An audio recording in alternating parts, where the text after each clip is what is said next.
اور منبر عرش کے بازو میں ہے تب بھی وہ اوپر، اور عرش کو اوپر ہی معنویت بتاتی ہے کہ عرش سروں سے اوپر۔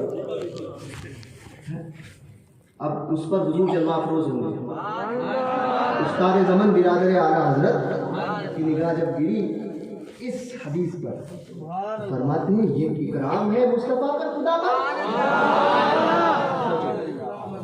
یہ اکرام ہے مصطفیٰ پر خدا کا۔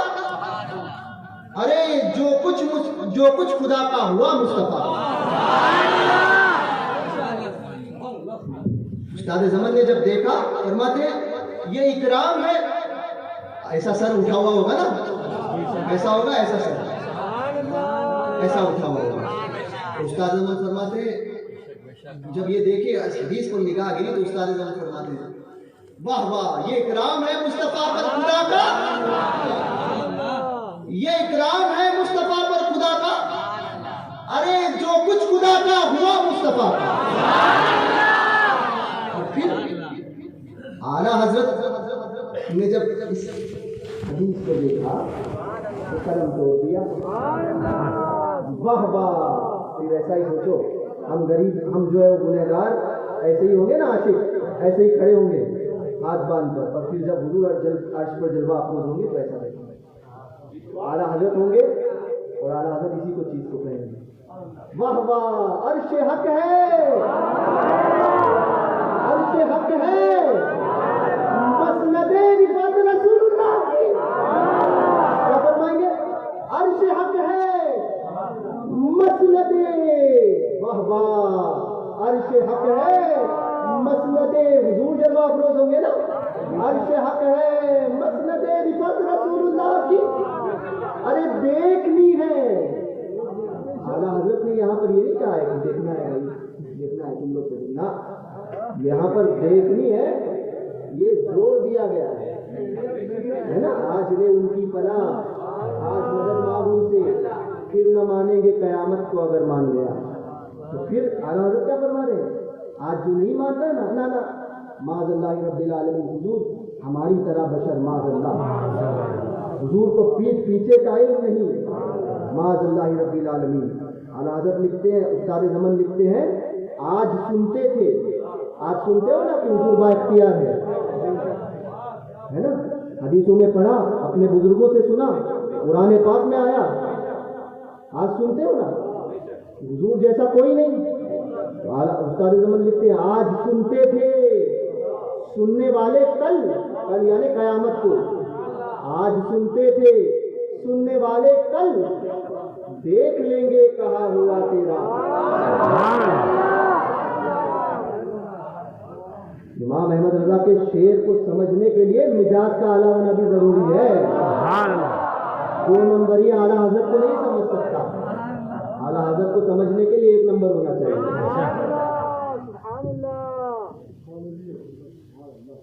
عرش ہوگا، اعلیٰ حضرت کیا فرماتے ہیں وہاں پر یہ بھی ہوں گے، نہ جو یہ کہتے تھے نہ یہ تو سب چلتا ہے، سب چلتا ہے، نہیں ساتھ میں رہ کر چلو، ساتھ میں رہ کر چلو، تو ان لوگوں کے لیے بھی ہے۔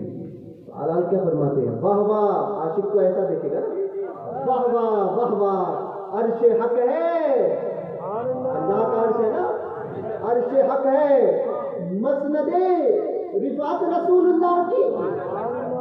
یہ اعلیٰ حضرت ان لوگوں سے کہہ رہے ہیں، اس سے جو بد مذہبوں سے، یاد رکھنا دیکھنی ہے، دیکھنی ہے۔ آج نہ مانتے ہو نہ مانو، ان کا کچھ نہیں جاتا۔ ارے ان کے مرتبے کو اللہ نے ایسا بلند فرمایا، ایسا بلند فرمایا کہ ان کے لیے فرمایا گیا کہ ہر بیتا ہوا لمحہ، ہر آنے والا لمحہ آپ کے لیے بیتے ہوئے لمحے سے بہتر ہے۔ یہ ان کے لیے فرمایا گیا، اور ان کے لیے فرمایا گیا جن کے قدموں پہ لگنے والی دھول کی قسم اللہ ہے، یہ ان کے لیے فرمایا گیا۔ تم نہ مانو، تمہارے نہ ماننے سے کچھ نہیں ہوتا ہے۔